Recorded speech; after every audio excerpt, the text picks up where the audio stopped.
세계를 뒤덮은 코로나 바이러스 이슈에 잡히지 않는 부동산 시장, 거기에 검찰 개혁을 둘러싼 갈등까지 2020년은 그야말로 긴장의 연속이었습니다. 자, 한 해를 정리하는 시점에서 국민 여론은 지금 어떻게 반응하고 있는지, 그리고 100일 남기고 판이 커지고 있는 재보선 이야기까지 오늘은 현근택 전 더불어민주당 상근 부대변인 그리고 이준석 국민의힘 전 최고위원 두 분과 이야기 나눠보겠습니다. 어서 오십시오. 예, 안녕하십니까? 올 한 해 두 분도 무척 바쁘게 보내셨을 것 같은데요. 지난 한 주만 일단 봐도요. 확진자가 1,200명까지 치솟아서 국민들 굉장히 불안해했었고 거기에다가 윤석열 총장 징계 효력 정지에 대한 법원 판결이 있었고요. 변창흠 후보자 청문회가 또 있었습니다. 여러 가지 뉴스가 넘쳐났었던 한 주였는데 자, 여론은 어떻게 움직였을지 오늘 여론조사부터 좀 살펴보도록 하겠습니다. 오늘 YTN과 리얼미터에서 조사한 여론조사 결과 발표가 있었는데요. 문재인 대통령의 국정 수행 평가부터 보면 긍정 평가가 36.7%로 떨어졌고요. 부정 평가가 59.7%. 자, 긍부정 격차가 23%포인트 차로 벌어진 모습 확인할 수 있습니다. 정당 지지율 바로 볼까요? 예, 민주당 지지율 보면은 29.3%, 자, 30%가 지금 깨졌고요. 국민의힘 33.8%. 자, 격차가 4.5%포인트 차, 이게 오차 범위 밖으로 근소하지만 벌어진 이런 상황입니다. 자, 현근택 전 대변인께 먼저 여쭙겠습니다. 대통령과 여당 지지율이 좀 동반 하락한 이런 모습 볼 수 있습니다. 지난주에 여러 가지 변수들이 많았는데 네네. 가장 큰 영향을 미친 건 뭐라고 보십니까? 일단 아마 지금 법무부 윤석열 총장 징계 부분이 아마 제가 보기에는 아마 가장 큰 영향이 있을 거예요. 물론 대통령이 사과했습니다만 결론적으로 어떤 대통령의 인사권 부분이 좀 문제가 있는 거 아니냐 부분도 있는 것 같고요. 아마 지금 야당이나 언론에서 많이 지적하고 있던 백신 확보가 늦어진 거 아니냐, 좀 실기한 거 백신. 아니냐. 예. 제가 보기에는 이제 그 부분도 있는 것 같습니다. 부동산 문제도 얘기합니다만 아마 부동산 문제는 이게 최근에 막 불거진 변수는 아니거든요. 예. 근데 지금 지지율이 보면은 12월 초부터 지금 30%대 정도로 되고 있는데 네. 아시다시피 대통령의 당초에 이제 당선됐을 때가 41%잖아요. 그 예. 밑으로 떨어졌냐 안 떨어졌냐가 중요한 변수인데 지금 부동산은 제가 보기에 12월 초부터 문제 나온 건 아니에요. 그 정도 있던 거 보면은 아마 최근에 백신 예. 그다음에 아마 이 지금 윤석열 총장 징계 이런 부분들이 아마 제가 보기에 영향을 많이 미친 걸로. 네, 백신과 법원 판결이 아마 영향이 좀 있었을 것이다 이렇게 보셨는데 어떻게 보십니까? 열이 나면 병원 가야 되거든요. 네. 그래가지고 빨리 원인을 진단해가지고 맞는 처방을 받는 게 굉장히 중요한데 어디서 민간요법 다 들고 와가지고 민주당이 써보려다가 지금 안 된 거예요. 뭐냐면 이번 달 초에 40%선이 깨진다고 했을 때 그때 민주당 관계자들도 그랬고 국회에서 예. 방송 나온 민주당 패널도 뭐라 그랬냐면은 윤석열 총장을 오히려 화끈하게 내치지 않아가지고 지금 우리 지지층이 피로감 때문에 이러는 거다라 그랬어요. 그걸 보면 많은 사람들이 어떻게 저런 분석을 할 수 있지 이런 생각을 했는데 예. 실제로 12월 8일에 그래서 전격적으로 내쳤죠. 내치고 난 다음에 이제 거꾸로 그러면 지지율 올랐느냐? 그렇지 못했다는 거죠. 예. 그러니까 진단 자체가 애초에 잘못됐고 처방 자체가 잘못 나왔고 저는 예를 들어 이번에 변곡점 중에 하나가 12월 23일에 정경심 교수에 대한 어떤 1심 판결이 예정돼 있었거든요. 예. 그런데 예를 들어 거기에 대해서도 민주당에서는 무죄를 확신한다. 그렇기 때문에 그 사건을 그 판결을 보고 나면은 윤석열 검찰이 지금까지 무리한 수사를 했다는 것이 드러나가지고 예. 검찰 개혁의 정당성이 확보되고 그 다음에 지지율은 반전할 것이다. 이런 해석을 내보냈어요. 그러니까 저는 이게 사실 진단과 처방이 제대로 되어야지만 결국에는 지지율 회복 곡선을 만들 수 있을 텐데 진단도 이상하고 처방도 이상하다. 그래가지고 지금 진짜 상처난 데다가 막 고약 바르고 있습니다. 지금 민주당. 검찰 이슈 관련해서 진단하고 처방이 잘못됐다. 자, 이렇게 분석을 해주셨는데요. 앞서 두 가지 변수를 얘기해 주셨는데요. 잠시 뒤에 이제 법원 판결 변수를 살펴볼 테고 코로나 이슈요. 지금 변이 바이러스, 영국발 변이 바이러스 때문에 국민들이 조금 더 불안해진 상황이라서 그러다 보니까 이제 백신 관심도 더 높아진 상황입니다. 노영민 실장이 이제 내년 2월이면 의료진과 고령자 등 중심으로 해서 접종을 시작할 거다. 우리가 결코 늦지 않았을 거다. 이렇게 얘기를 했는데 지금 1차적으로 국민 수의 120% 정도 계약을 할 것이다라고 얘기했거든요. 이게 의지입니까? 아니면 좀 뭔가 추가 물량 확보가 지금 가능한 상황인 겁니까? 이제 백신 관련 부분은 저도 사실은 어쨌든 언론을 보고 아는 상황인데요. 예. 아마 이제 원래 아마 이번 주에 아스트로제니카의 뭐 영국에서 승인이 날 것이다 이런 보도들이 있잖아요. 그러니까 네. 아스트로제니카 같은 경우 국내에서 생산을 하고 지금 아마 1,000만 명 정도는 이제 계약을 했다는 것이고 그게 아마 2, 3월 정도는 들어올 예. 것이다라고 보고 있는데요. 나머지 이제 모더나라든지 화이자 백신 어떻게 할 것이냐 이 부분에 아마 뭐 저도 뭐 정확하게는 알지 못하고 있는데 지금 뭐 제가 보기에는 일본이나 미국이나 유럽만큼 아마 먼저 접종이 시작되지는 않겠지만 일본이 아마 2, 3월 정도에 뭐 접종을 시작한다 그러면 뭐 저희도 뭐 그 정도 따라하지 않겠느냐. 그다음에 지금 뭐 정확한 통계는 아닙니다만 이제 60배에서 70% 정도가 맞으면은 이제 전제 어찌 보면은 이제 집단 면역이 형성되는 것이고 예. 그다음에 한 2, 30% 정도면은 일차적인 방어벽이 된다고 보고 있거든요. 그러면 저는 아마 아스트라제니카 승인이 나고 그게 아마 접종이 시작한다 그러면 어느 정도 뭐 좀 가다가 잡히지 않겠냐 이렇게 보고 있습니다. 예, 백신 문제에 대해서 야당에서는 어떻게 보고 계십니까? 이미 많은 문제점이 노출됐죠. 예를 들어 대통령께서 사실 변명처럼 말씀하신 거거든요. 4월 달에 난 이미 백신 구하라고 지시했다. 그러면 8개월 동안 공무원들이 일을 안 했다는 얘기를 하는 거거든요. 그런데 거기에 대해 가지고 나중에 또 여론이 안 좋으니까 뭐 꼭 질책한 건 아니었다는 식으로 이제 청와대가 또 해명을 하는데 지금 시점에서 결국에는 K-방역이라는 것을 정권에 홍보하기 위한 성과로 치적으로 홍보하기 위해 가지고 오히려 1,200억 가까운 예산이 투입됐다는 걸 보고도 국민들은 개탄스러운 거죠. 예전에 우리 당의 강기훈 의원이 백신 예산 확보하기 위해 가지고 목소리 높여가지고 국회에 싸울 때 그때 그 정도 되는 금액 갖고 싸운 거였거든요. 그런데 K-방역이 사실 방역은 하면 되는 거지 뭐하러 홍보를 1,200억 들여서 합니까? 저는 그런 부분에 대해 가지고 국민들이 이번 정부의 정작 올 초에 여름이나 봄쯤에 해야 되는 다른 나라는 하고 있었던 백신 확보 전쟁이 있어가지고 굉장히 소극적으로 대처했기 때문에 지금 와가지고 계속 말이 바뀌거든요. 처음에 4,400만 개 확보됐다 그러다가 그 다음에 실제 계약된 물량은 1,000만 개라 그러다가 급하게 600만 개 또 계약한다 그랬다가 이런 식으로 말이 바뀌는 상황인데 국민들한테 육하원칙에 따라 전달해야죠. 언제 어떤 백신이 얼만큼 들어온다를 얘기해야 되는 것인데 지금 보면은 한 3년 내로 5천만 개 들어온다는 것 같아요. 지금 얘기 들어보면은. 그러니까 저는 이런 것들에 대해 가지고 솔직하게 얘기하는 게 좋고 거기에 대해서 야당에게 협조를 구한다면 야당은 협조할 의사가 있습니다. 예. 예산을 지금 예를 들어 뭐 조 단위 늘려달라 해줄 수 있습니다. 다만 지금 실수를 인정해야지 그 다음에 처방을 내릴 거 아닙니까? 예, 진단과 처방이 잘못됐다는 얘기를 계속 이제 하고 계신데 어쨌든 지금 코로나19 오늘은 좀 800명대로 내려가서 한숨 돌리나 싶기도 하고요. 모두가 뭐 힘을 모아서 지금은 극복을 해나가야 되는 이런 상황이고요. 자, 여론에 영향을 미치는 또 하나의 중요 변수였죠. 윤석열 검찰총장이 신청한 징계 집행정지에 대한 법원 판단. 자, 이 부분도 지난주 중요한 이슈였습니다. 법원 판단으로 일단락되나 싶었는데 자, 여권 일각에서는 이제 윤 총장을 국회에서 탄핵해야 된다. 이런 목소리까지 나오고 있습니다. 야권 반응까지 함께 듣고 오시겠습니다.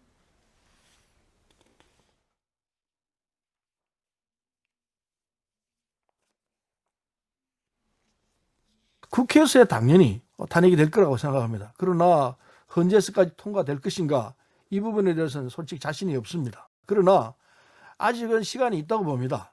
윤 총장이 다시 복귀해가지고 내년 7월까지 임기를 채우는 동안에 뭔가 또 사달이 날 가능성이 얼마든지 있다고 봅니다. 직무 정지를 노린다고 하는 의사가 명확하게 드러나 있습니다. 그런데 이렇게 직무를 정지시키지 않으면은 정부의 정책 수사나 청와대 표적 수사를 계속 불러올 것이다. 라고 하는 것이 김두관 의원의 페북에 써진 글입니다. 어떻게든 직무를 정지시켜서 정부에 대한 수사를 못하게 하자. 청와대에 대한 수사를 못하게 하자. 요게 탄핵의 목적이다. 네. 지금 뭐 김두관 의원, 황운하 의원 그리고 열린민주당 최광우 대표까지 해서 네네. 윤석열 총장 탄핵 이야기를 좀 하고 있는 상황인데 지도부는 오히려 좀 신중한 그런 입장인 것 같습니다.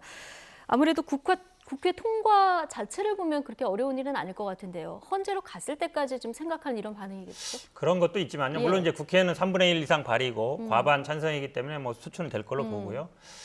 지금 탄핵 사유가 보면은 뭐 대통령이나 국무위원이나 아니면 검찰총장 같은 경우는 헌법과 법률 위반으로 돼 있거든요. 예. 헌법 위반이라는 게 제가 보기에는 뭐 헌법에 아마 이제 정치적 중립 위반이 아마 제가 보기엔 탄핵한다 그러면 가장 크게 다뤄질 것 같아요. 그다음에 법률 위반 중에서는 지금 뭐 검사 윤리 강령이나 아니면 이런 부분에 상위법이라 할 수 있는 검찰청법이라든지 그런 거 위반이 문제될 것 같은데요.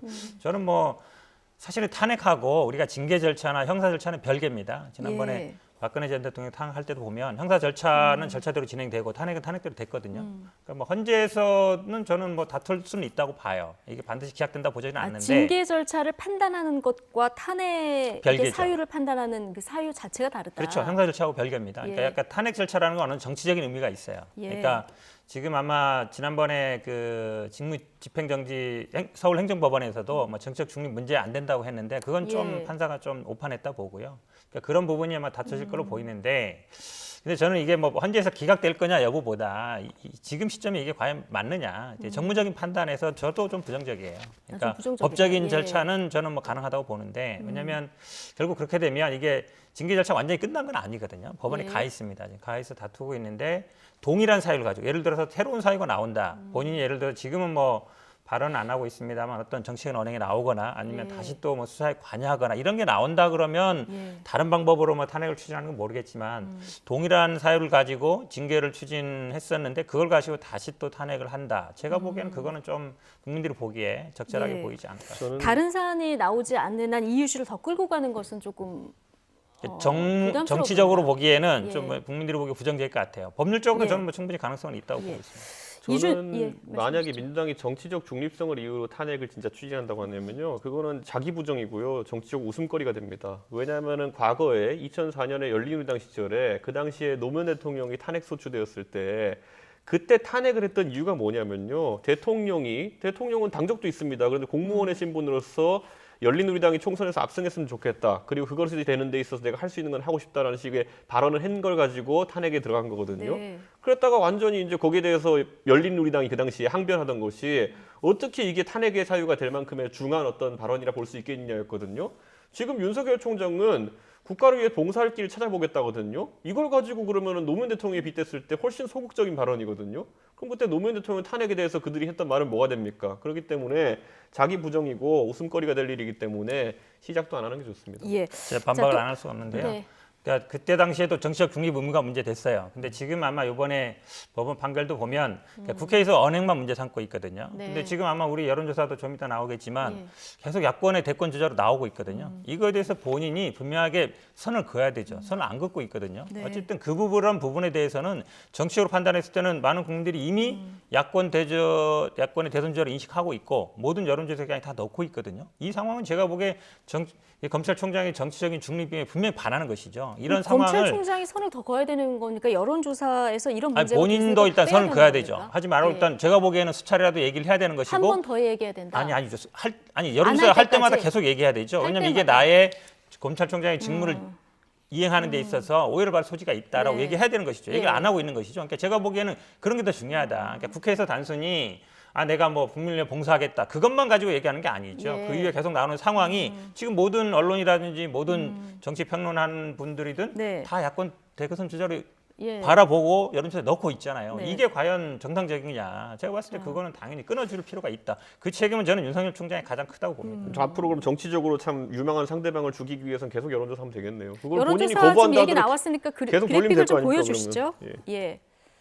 아예 보면서 갈까요? 차기 대선 주자 선호도 윤석열 총장이 입장을 한 번 더 표명을 해야 된다라고 이제 말씀을 해주셨는데 어쨌든 이제 결과로만 좀 보겠습니다.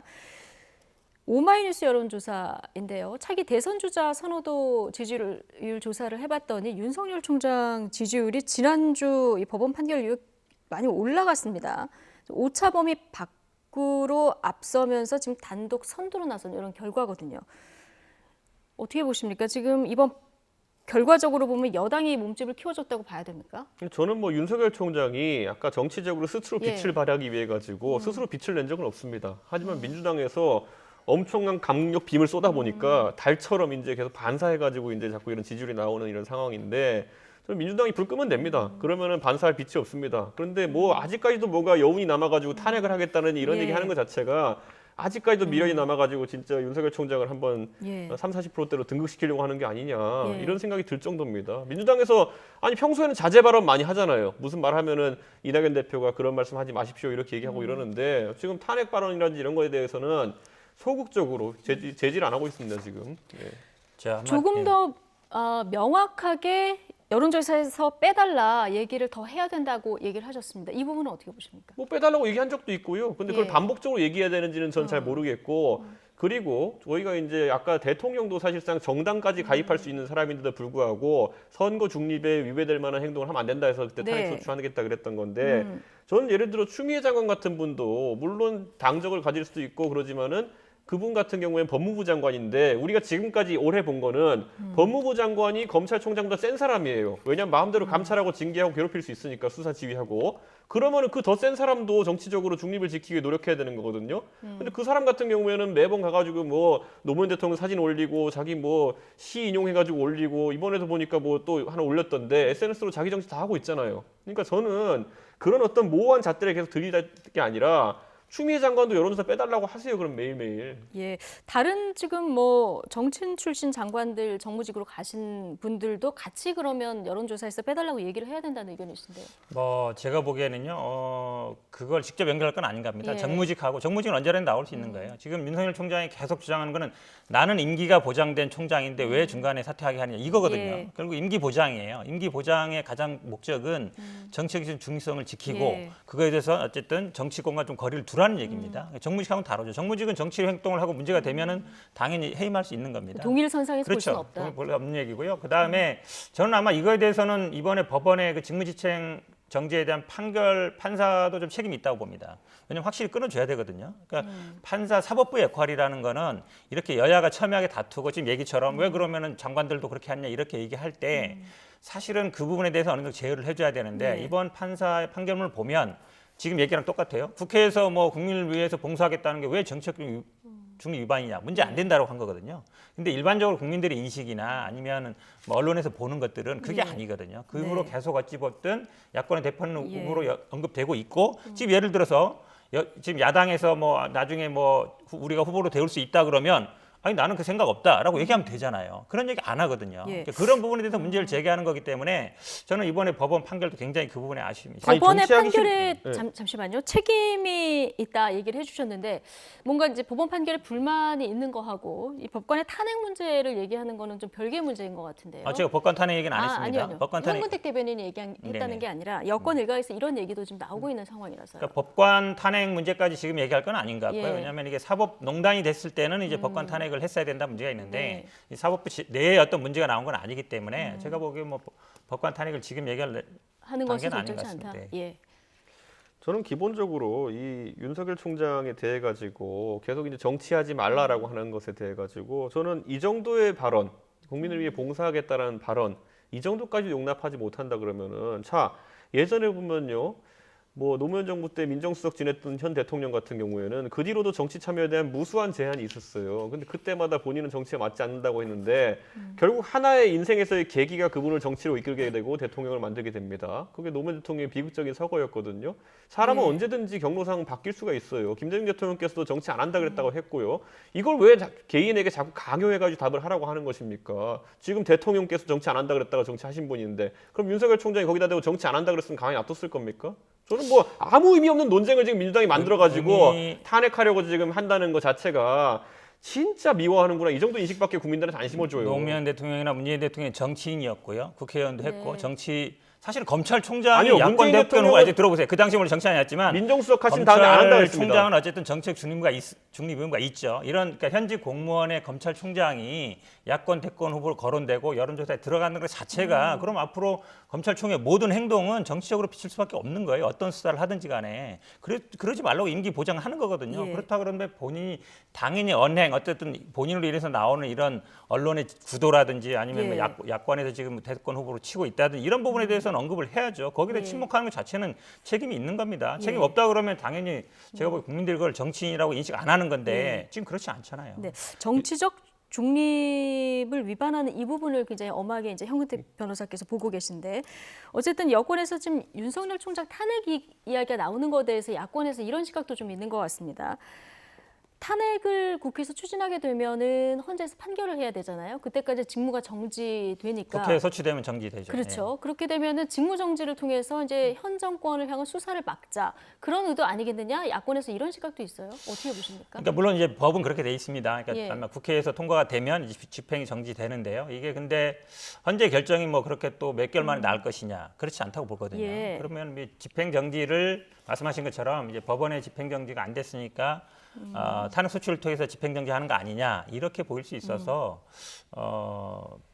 정치적으로 정무적으로 봤을 때는 지금 현재 상황에서 똑같은 사유를 가지고 탄핵 소추하기는 좀 무리가 있다라고 보고요. 물론 앞으로 모르겠습니다. 어떤 상황이 예. 전개될지는. 근데 과거처럼 예를 들어서 뭐 어떤 감찰을 하려는데 방해한다든지 아니면 뭐 수사를 방해한다든지 아니면 자기 측근들은 감싸고 뭐 다른 수사를 하려고 한다든지 그런 게 다시 불거진다 그러면 저는 아마 뭐 탄핵 문제가 완전히 없어진 건 아니다. 아니, 근데 저는 현재 지금 상태에서 다시 하는 건 좀 무리가 윤석열 있다고 총장이 벌써 직무복귀를 2번 하는데요. 직무복귀 한 다음에 그 처음에 직무정지했을 때 복귀한 다음에도 그랬고 이번에도 그렇고 휴일도 가리지 않고 나쁜 사람 잡으러 다니고 있어요. 예? 그런데 휴일도 가리지 않고 그렇게 일하는 공무원 보면서 싫어할 사람 누구겠어요? 나쁜 사람들이 싫어해요. 경찰이 휴일도 반납하고 도둑 잡으러 다니잖아요. 누가 싫어해요? 도둑이 싫어해요. 예, 그러니까 민주당에서 이거 막으려고 하는 자체가 정치적으로 국민들에게 어떻게 비춰질지 생각해 봐야 됩니다. 예. 추미애 장관 얘기로 넘어가겠습니다. 추미애 장관 그 법원 판결 이후에 침묵을 이어가다가 SNS에 굉장히 짧은 글을 남겼습니다. 그날이 쉽게 오지 않음을 알았어도 또한 그날이 꼭 와야 한다는 것도 절실하게 깨달았다. 자, 이렇게 남겼는데, 자, 이 그날이라고 하면 이제 검찰 개혁이라고 해석하면 되겠죠?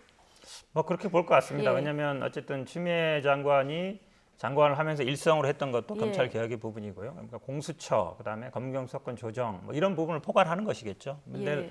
물론 이제 법 제도 부분도 있지만 이게 문화적인 것도 되게 있습니다. 그러니까 검찰의 어떤 경직된 문화, 예. 상명하복의 문화 이런 부분까지 포괄해서 큰 틀에서 보면 이제 검찰 개혁의 예. 완수 이 부분을 예. 지칭하는 것 같습니다. 이미 사의는 표명하셨고요. 청와대가 언제쯤 수리를 할까요? 이게 아마 이제 많은 분들이 이제 관심 갖고 있는 게 1월 인사를 할 거냐 말 거냐 이 부분이 관심 있는 것 같은데요. 검찰 인사 말씀하시는 그렇죠. 거죠? 검찰 예. 인사 부분인 것 같은데 저는 뭐 할 수도 있고 안 할 수도 있다고 보는데 아마 추미애 장관 지금 뭐 언론에 보면은 뭐 청와대 인적 개편 지금 백신이라든지 부동산 문제 예. 이런 부분에 대해서 좀 분위기 전환이 필요하다고 보는 것 같고요. 그다음에 뭐 출마하는 분도 있고 이러니까 예. 이제 뭐 2차 개각도 있지 않느냐 맞물려 있는 것 같습니다. 그러니까 한 사람만 이렇게 하기보다는 한다 그러면 뭐 장관 여러분 같이 그다음에 뭐 청와대 인사들 같이 하지 않겠느냐라는 게 개인적인 생각입니다. 예. 저는 추미애 장관 사퇴도 쉽진 않다 이렇게 생각하는 것이 네. 예전에 조국 장관이 사퇴한 다음에는 그 당시에 이제 김호수 법무부 차관이 대행 체제로 한동안 이제 법무부를 이끌었는데 추미애 장관 같은 경우에는 지금 사퇴해버리면요 또 이용구 차관이 또 대행을 하게 됩니다. 근데 이용구 차관 같은 경우에 지금 검찰 수사를 받을 상황에 놓여 있고 그렇기 때문에 법무부에 영이 안 서는 상황도 있고요. 기본적으로 뭐 그렇다고 해가지고 이용구 차관이 징계위용 대행 차관이다라고 이제 비아냥 듣는 것처럼 장관 대행용 차관을 따로 임명할 수도 없는 것이거든요. 그렇기 예. 때문에 저는 이것도 상당히 여권 입장에서 풀기 어려운 실타래가 하나 놓였다 이렇게 보는 것이고 그 지금 상황에서 결국에는 추미애 장관이 먼저 사퇴를 하게 된다면은 이용구 차관 대행이 들어서는 장관 대행이 들어서는 순간 여론이 또 안 좋아질 겁니다. 그럼 뭔가 후임 장관에 대한 지금 물색은 끝났다고 보십니까? 그러니까 급격히 사퇴하는 것이 아니라 결국에는 교체하는 방식으로 계속 직을 수행하면서 청문회 돌리는 방식으로 가야 될 네. 것이고 그러면 시간이 또 한 달 가까이 걸릴 수 있다. 그런 약간 문제가 있기 때문에 추미애 장관 사태는 생각보다 바로 끝나진 않을 것 같습니다. 예. 어쨌든 추미애 장관 포함해서 지금 개각 시기가 빨라졌다 이런 언론 보도도 나오고요. 돌아가는 상황을 좀 지켜보도록 하고요. 자, 이번에는 내년 재보궐선거 얘기로 넘어가겠습니다. 서울시장과 부산시장 선거 어느덧 100일 앞으로 다가왔습니다. 대선 전초전인 만큼 여야 모두 사활을 거는 선거인데요. 자, 보수 야권으로 분류되는 후보들의 출마 선언이 잇따르고 있는 반면에 여당 쪽에서는 오히려 출마 선언에 신중한 모습입니다.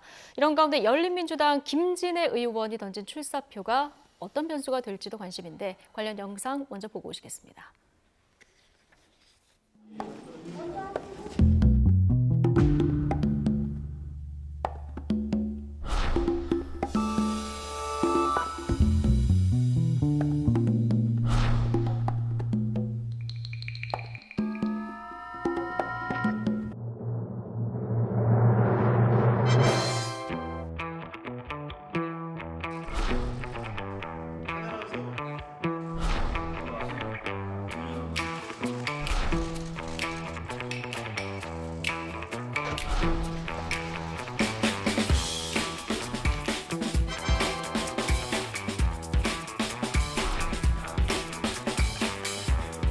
서울시장 선거 패배로 정권 교체가 불가능해지는 상황만은 제 몸을 던져서라도 막아야겠다는 생각을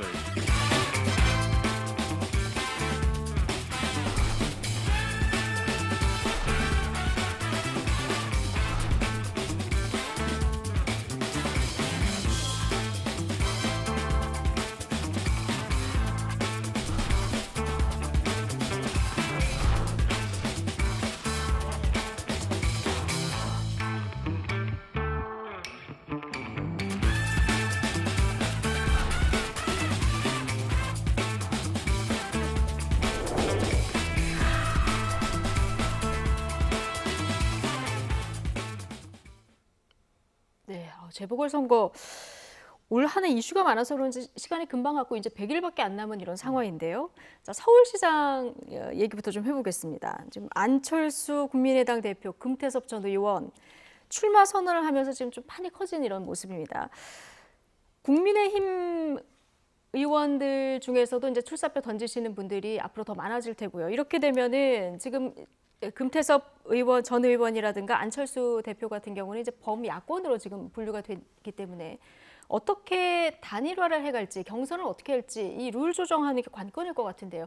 어디까지 지금 얘기가 나왔습니까? 실제로 저희 당에서 이제 공천관리위원회가 예. 이제 꾸려져가지고 정진석 의원님이 다선 의원으로서 중량감도 있으시고 또 굉장히 또 이런 일에 경험이 많으시기 때문에 아마 이 단일화 룰을 위주로 해가지고 저희 공천관리 룰들이 이제 확정이 될 겁니다. 근데 지금 시점에 보면은 저희 경선 자체가 이미 당원 비중을 상당히 낮춰놓은 상황입니다. 예. 그렇기 때문에 당 밖의 인사가 당으로 들어온다 하더라도 경선에서 가져가는 불리함은 거의 없을 겁니다. 오히려 지금 거론되는 안철수 대표라든지 아니면 금태섭 전 의원 같은 경우에 예. 대중적인 인지도가 상당히 높은 상태이기 때문에 지금의 경선룰로 해도 크게 불리함이 없는 상황입니다. 그런데 지금까지 안철수 대표가 대선에 출마했을 때나 아니면 서울시장에 출마했을 때 항상 3당 후보로 출마하면서 그 당시에 나를 중심으로 한 단일화를 해달라라는 주장을 하면서 결국 단일화가 성사가 안 됐던 적이 있는데 이번엔 다들 좀 사심 없이 좀 진행을 했으면 하는 생각을 많이 하고 있는 네. 것 같습니다. 그러기 위해서 안 대표께서도 뭐 이미 몇 차례 입장을 밝히셨지만은 승리를 위해서 뭐든지 하겠다라 말씀하셨기 때문에 마음을 열고 임한다면 좋은 결과가 있지 않을까 싶습니다. 예. 지금 뭐 이 밖에도 보수 야권 후보로 나경원 전 의원, 오세훈 전 의원도 거론이 되고 있는데 실제 이제 출마를 하실지까지 좀 지켜봐야 되는데요. 지금 가장 의지를 보이고 있는 분 중에 한 분이 조은희 서초구청장인 것 같습니다. 근데 오늘부터 지금 서초구에 한해서 9억 원 이하 1주택 네네. 재산세 이거 환급한다.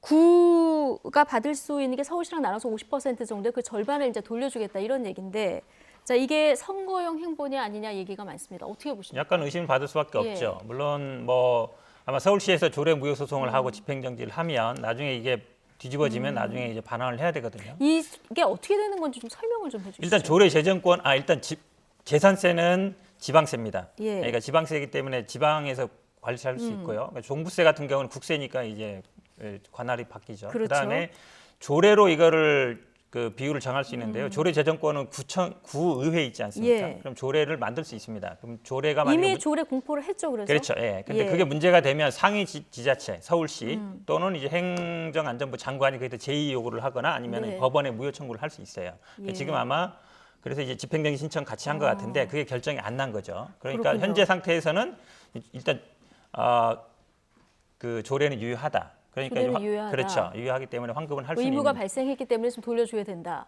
지금 어쨌든 뭐 조례에 따르면 이제 돌려줄 수 있는데 예. 지금 말씀하신 것처럼 왜 이게 물론 조례가 만들었다 해도 구청장이 예를 들어서 그것도 뭐 거절할 수 있지만 어쨌든 구청장의 의지니까 네. 그렇긴 한데 시기적으로 봤을 때 이게 예. 과연 물론 지방세라는 게 6월 1일 기준으로 이렇게 부과를 합니다만 이걸 지금 와서 환급한다 그러면 당연히 본인의 어쨌든 일단 서울시장으로 나가겠다는 의지를 어느 정도 표명했기 때문에 예. 오해를 받을 수밖에 없거든요. 네. 제가 보기엔 근데 가장 좋은 방법은 법원이 빨리 이 부분에 대해서 판단을 해주는 게 맞다. 예. 법원이 빨리 판단해 주는 게 맞다. 네. 자, 그런데 서울시가 무효다라면서 소송을 제기해서 만약에 무효가 나오면 이번에 돌려줬어요. 그러면은 다시 걷어야 되는 다시 상황도 걷어야겠죠, 그거는. 네. 세액이 확정되면 다시 걷어야 되는 예. 것이고, 다만 이게 이런 것에 대해 가지고 민주당 이제 분들은 뭐 비판할 수는 있겠지만은 이게 늘상 이재명 지사가 박근혜 정부 시절에 하던 겁니다. 이재명 성남시장의 입장에서 정부의 정책 또는 뭐 도의 정책과 또 이렇게 반대되는 입장에 서가지고 예. 항상 이슈 파이팅을 했던 것이 이재명 지사의 전략이었고 그게 능력이었는데 그런 것처럼 조은희 구청장도 지금 부동산 문제가 대두되는 시점에 당장 내년부터 며칠 안 남았으면 내년부터 세금 폭탄이 터진다는 것은 누구나 인지하고 있는 상황입니다. 그런 상황 속에서 거기에 대해 가지고 선제적인 조치를 취하는 거. 과거에 이재명 지사가 그런 식으로 기초자치단체 레벨에서 할 수 있는 조치들을 하는 것에 대해 가지고 호평을 했던 분이라면은 여기에 예. 대해 비판할 근거가 전혀 없습니다. 전략으로 보면 된다. 당연히 전략이라 보고요. 아까 말했던 건 똑같은 겁니다. 이재명 지사가 박근혜 정부에 반기 들던 것이나 예. 지금 조은희 구청장이 현 정부의 부동산 세금 정책에 대해 가지고 경종을 울리는 것이나 비슷하다 봅니다. 초반에 서울시장 보면 여권 쪽에 이제 거물급 네네. 인사들이 많아서 출사표를 빨리 던지지 않을까 싶었는데 좀 신중한 모습인 것 같습니다. 우상호 의원 한 분만 지금 그렇죠. 던진 현재 건가요? 어쨌든 저도 사실은 이 상황이 조금 우려스럽습니다. 예. 왜냐하면 결국 선거라는 건 후보들이 많이 나와야 되고 그리고 약간 국민들의 시선을 끌어야 되거든요. 네. 그리고 어찌 보면 치열하게 어째 경쟁을 해야 되는데 그래야 그 중에 한 분이 좀 훌륭한 후보가 선출될 수 있는데 지금 야권에서는 굉장히 이제 범야권을 할 수 있는 안철수, 뭐 김태섭 전 의원까지 계속 나오고 있거든요. 예. 근데 우리 당에서는 오히려 출마 선을 뭐 할 거로 예상되는 분들조차도 안 하고 있고 그러면 예. 다른 분들도 이렇게 진입 안 할 수 있거든요. 예전에 아. 우리 총선 때 보면은 이해찬 전 대표님께서는 이렇게 김두관 의원이나 이광재 의원, 그러니까 정치 약간 바깥에 있던 분들 끌어들여서 이 판을 키워야 되는데 이게 판을 일단 좀 도전장을 많이 내야 이제 그렇죠. 흥행이 되는 겁니다. 판을 저는 뭐 후보가 최소한 그 5명 이상 나와야 된다. 그래야만이 예. 그 중에 또 뭐 예비 경선도 한번 하고 본선에서 또 2-3명이 결선을 예. 하는데 지금처럼 너무 조용히 가는 거는 좀 불리하다고 보고 있어서 좀 많은 분들이 좀 도전을 해줬으면 좋겠다는 생각하고 있습니다. 예. 앞으로 시간이 남아 있으니까요. 어떤 분들이 또 뭐 박영선 장관이라든가 추미애 장관 이름도 거론되고 있는 이런 상황이라 어떤 분들이 이제 도전장을 결과적으로 내밀지 굉장히 관심인 상황이고요.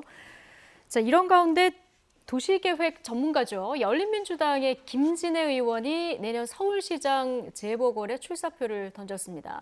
자, 그런데 김 의원의 출마보다 지금 의원직 승계에 대한 관심이 더 높은데요. 자, 김 의원은 이 부분에 대해서 불편한 기색을 드러내기도 했습니다. 기자회견 발언 듣고 오시죠. 일단은 출사표를 던진 사람한테 빨리 비켜라 이런 얘기를 하시지는 말아주셨으면 좋겠고요. 제가 서울시장 후보로서 열린민주당의 서울시장 후보로서 충분하게 여러분들의 지지를 얻는다면 여러 가지 흥미로운 장면들이 앞으로 전개될 것이라고 생각됩니다. 예. 자, 도시계획 전문가로서 서울시를 이렇게 꾸려가겠다 네. 출사표를 던졌는데 의원직 승계 부분에 대해서 관심이 많다 보니까 좀 불편한 심경이 있을 수도 있을 것 같습니다. 일단 김진애 의원의 도전 어떻게 보십니까?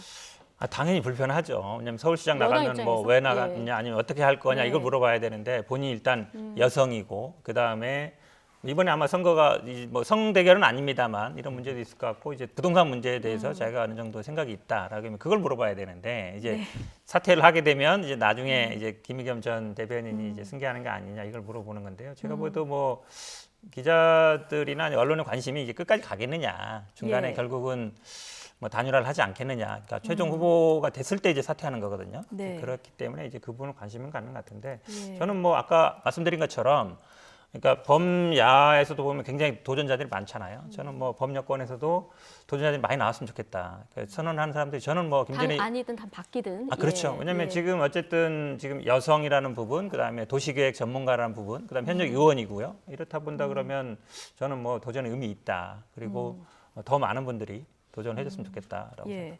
지금 김진애 의원 출마로 관심 받는 부분이 이제 김의겸 전 청와대 대변인이 만약에 김진애 후보가 완주를 했을 경우에 의원직을 승계받는 상황이 되는 거 아니겠습니까? 이 두 분은 사실 뭐 제가 봤을 때는 계속 주목받는 것이 사실 여권 입장에 굉장히 부담스러울 것이다. 이 두 분이 사실 김의겸 전 대변인과 김진애 의원 같은 경우에는 팀 부동산이거든요, 거의. 김의겸 의원의 부동산 관련한 내용은 그 당시에 뭐 연끌 이렇게 해가지고 많이 화제가 됐으니 다 아실 테고요. 김진애 의원 같은 경우는 국회 본회의에서 발언하면서 부동산 값이 올라도 아무 상관없다. 세금만 열심히 내라 이렇게 얘기했거든요. 그래서 현 정부의 부동산 정책, 조세 정책을 기반하는 정책 자체가 예. 세수 늘리기용이 아니냐 부동산 잡기보다 이런 이제 오해를 살 수 있게 했던 장본인이거든요. 그렇기 때문에 저는 이 두 분이 부각되는 것 자체가 여당에 상당히 부담일 거다 이런 생각을 하고요. 그리고 김진애 의원이 사실 서울시장에 진작에 참여할 생각이 있다고 한다면은 이런 당연히 나올 법한 질문에 대해 가지고 불쾌감을 표시할 필요도 없습니다. 의원직이라는 건 언제든지 내려놓을 수 있는 것이고 거기다 예. 비례의원이기 때문에 승계를 염두에 둔 사람이 있다면 당연히 관심이 갈 수밖에 없는 것이거든요. 근데 그렇게 얘기하는 것은 사퇴할 가능성이 적다라는 것을 의미한다 저는 예. 이렇게 보고 그 말은 뒤집어 말하면 완주 가능성이 적다 저는 이렇게 봅니다. 네. 열린민주당의 서울시장 후보로서 충분하게 여러분들의 지지를 얻는다면 여러 가지 흥미로운 장면들이 앞으로 전개될 것이다. 앞서 이 이야기 듣고 오셨습니다. 완주를 할까요? 아니면 중간에 여론 흐름을 봐서 단일화를 할 가능성도 있을까요? 뭐 단일화 가능성이 열려 있다고 봅니다. 열려 그러니까 있다. 안철수나 뭐 금태섭 전 의원하고 비슷한 상황이겠죠. 그러니까 밖에서 결국은 좀 지지율을 끌어올려서 단일화를 시도할 텐데 아마 김진애 의원 입장에서도 본인의 정책이라든지 이런 걸로 지지율이 어느 정도 올라온다 그러면 당연히 여당 후보와 뭐 단일화 부분을 얘기할 수밖에 없을 것 같은데요. 저는 뭐 그런 부분들은 전략상 제가 예. 보기에는 뭐 야권도 지금 뭐 그 부분에 대해서 주목받고 있는 거잖아요. 단일화를 어떻게 하느냐 이게 네. 관심이 많습니다. 룰에 그렇죠. 대해서. 뭐 여러 가지 시나리오가 나오지만 결국은 본인이 얼마나 승리 가능성이 있느냐입니다. 승리 가능성이 있는 사람한테 가게 돼 있거든요. 단일화를 예. 하더라도. 저는 뭐 김진애 의원 앞길에도 그런 길은 저는 열려 있다고 봅니다. 야권도 범야권도 범여권도 단일화 가능성은 마지막에 다 열려 있고 그렇게 갈 가능성이 크다 이렇게 보시는 거군요. 알겠습니다. 이제 100일 남은 재보궐선거 이야기까지 두 분 얘기 들어봤습니다. 현근택 전 더불어민주당 상근 부대변인 그리고 이준석 국민의힘 전 최고위원 두 분과 함께했습니다. 고맙습니다.